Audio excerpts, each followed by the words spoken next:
Bonjour amis des Celtes. Aujourd'hui, nous aimerions rappeler une fois encore que pendant des années, jusqu'en 1950, dans les livres qui étaient donnés aux enfants, dans les dictionnaires qui étaient distribués, Celte était toujours lié à l'adjectif barbare, alors qu'ils sont beaucoup plus civilisés que tous ceux qui n'étaient pas barbares à l'époque, c'est-à-dire surtout plus civilisés que les Romains et les Grecs. Ce n'est pas parce qu'ils n'ont rien écrit qu'ils sont stupides. Ils étaient au contraire des gens extrêmement inventifs. C'est eux qui ont formé la civilisation dans laquelle on vit aujourd'hui. Parce que tout ce qu'on utilise aujourd'hui, ça vient d'eux. C'est eux qui ont créé ces choses-là. Alors, aujourd'hui, on voulait vous parler de tout ce qu'ils sont capables de faire avec du fer et toutes les inventions qu'ils ont faites. Et nous allons vous en parler d'une manière la plus succincte possible pour ne pas vous ennuyer, mais dites-vous bien que le celte et que la civilisation celte, c'est quelque chose que vous pouvez défendre, et plus vous défendrez cette civilisation, plus vous vous sentirez bien et plus vous appellerez les gens à comprendre à quel point ils étaient magnifiques.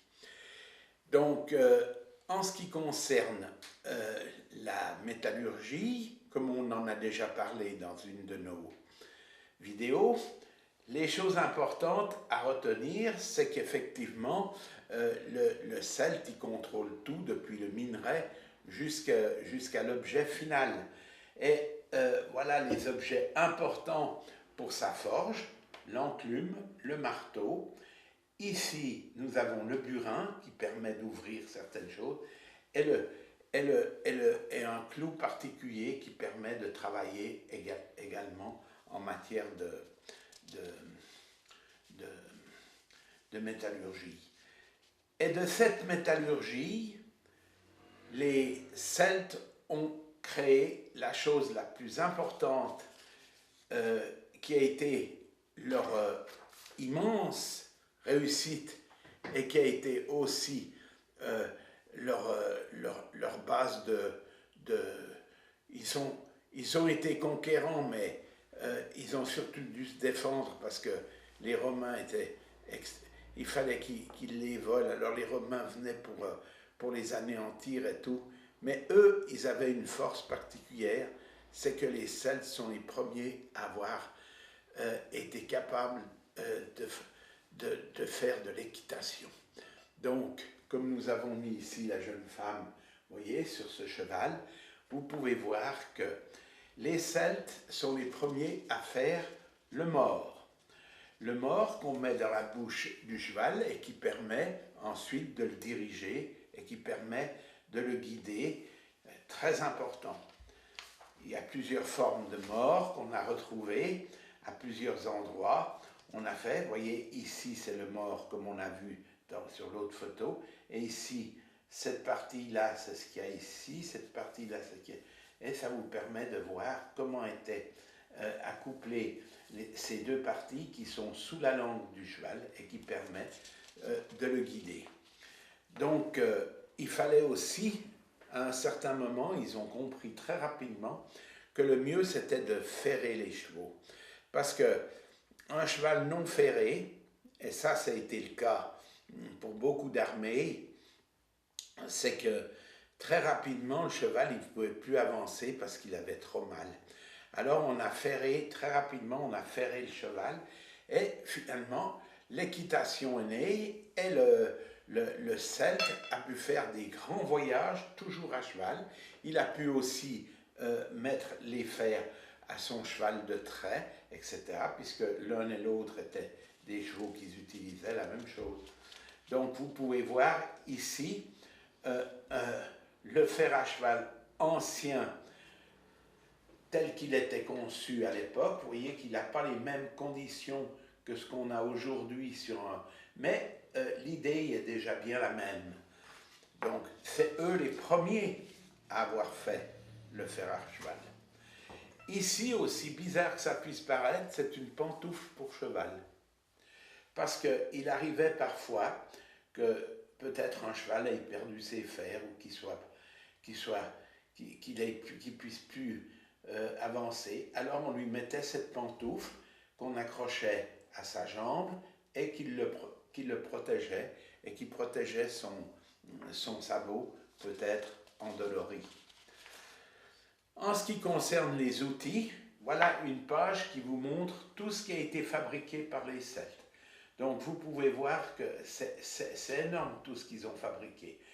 En plus de l'enclume qu'on en a déjà parlé, voilà les différents marteaux, voilà les différentes haches, voilà les tenailles qui sont très importants aussi dans le travail de la forge, voilà les différents couteaux, et vous pouvez voir aussi des chenets pour la cheminée, et surtout ici on peut voir des chaudrons parce qu'ils faisaient très bien la chaudronnerie.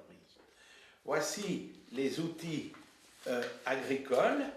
Dans les outils agricoles, n'oubliez pas, à part la serpette, la pelle et surtout la partie arrière de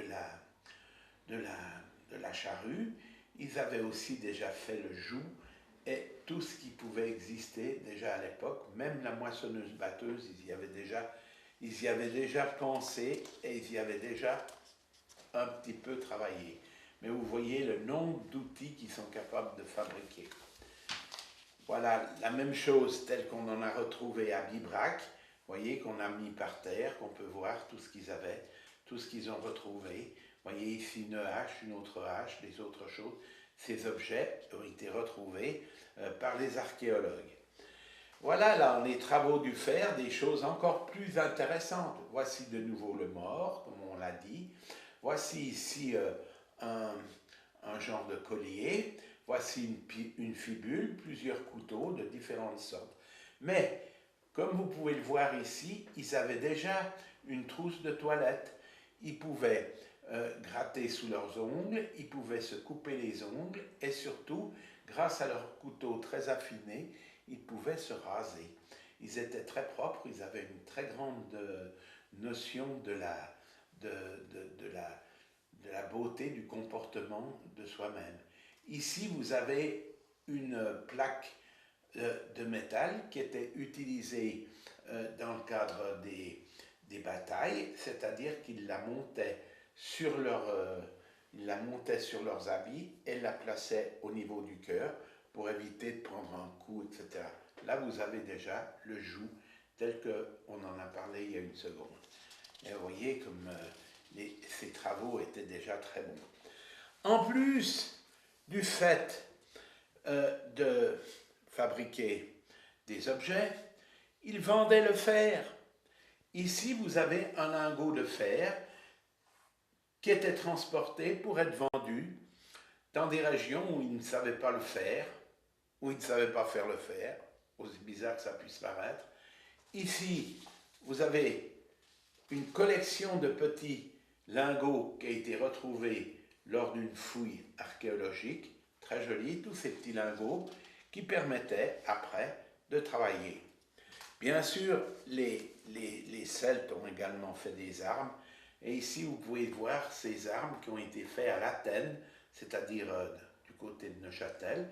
Vous voyez que déjà à l'époque, et ils y tenaient beaucoup, la lame était marquée, prouvant ainsi que cette personne a fait cette lame, et voilà sa marque, et on peut ensuite retenir si finalement cette lame était forte, si on a gagné.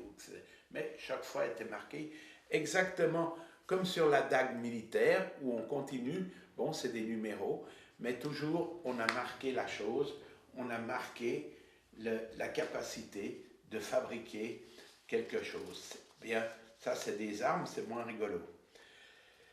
L'autre partie formidable du modèle celtique, c'est qu'ils ont été les premiers à faire des serrures est de devenir des serruriers. Vous voyez, ça c'est la plaque qui entoure l'endroit où on va poser la serrure. Ça c'est les différentes clés ou les différents parties du système de fermeture qui vont être utilisées. Ici, on vous a mis, voilà, tous les plans qui ont été retirés par les archéologues pour montrer comment est-ce qu'ils fermaient leurs coffres, comment ils fermaient leurs maisons. Et on peut voir que déjà à l'époque, ils avaient des serrures à ressort. Donc c'est quand même déjà très intéressant. Et on peut voir, donc on ne vous ment pas quand on vous dit que les Celtes, c'est une civilisation très importante et très ancienne.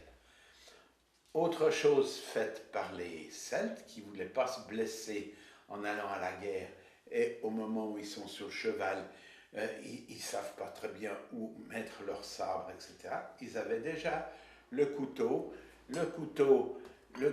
à lame rétractable, exactement comme celui-ci. Et bien voilà, ils avaient déjà des couteaux à lame rétractable, ce qui prouve qu'ils étaient plein d'idées et qu'ils méritent entièrement le titre de créateur de l'Opinel. La dernière chose qu'on vous montre là maintenant, eh ben, c'est le briquet. Parce qu'il fallait bien allumer le feu. Voilà la pierre à feu, voilà le briquet. On le tenait, on tapait avec les ouvertures ici pour que ça fasse des étincelles et on allumait le feu. Donc tout était conçu, ils avaient tout conçu. Ils ont conçu aussi les ciseaux, ils ont conçu les ciseaux qui permettaient de couper les cheveux, qui permettaient de couper toutes sortes de choses. Ils se sont organisés sur tout. On peut vraiment dire qu'à travers la civilisation du fer telle qu'elle est présentée avec l'Athènes 4, eh bien, on est déjà dans une civilisation qui ressemble à ce que nous avons nous-mêmes. Finalement, on n'a pas de Volkswagen à l'époque, mais par contre, on n'en est pas loin. Voilà, j'espère qu'on vous aura intéressé avec cet objet, de vous montrer à quel point cette civilisation est importante et à quel point elle mérite d'être défendue, parce que nous devons défendre les Celtes et cesser de les traiter de barbares, puisque c'était des gens très évolués. Voilà.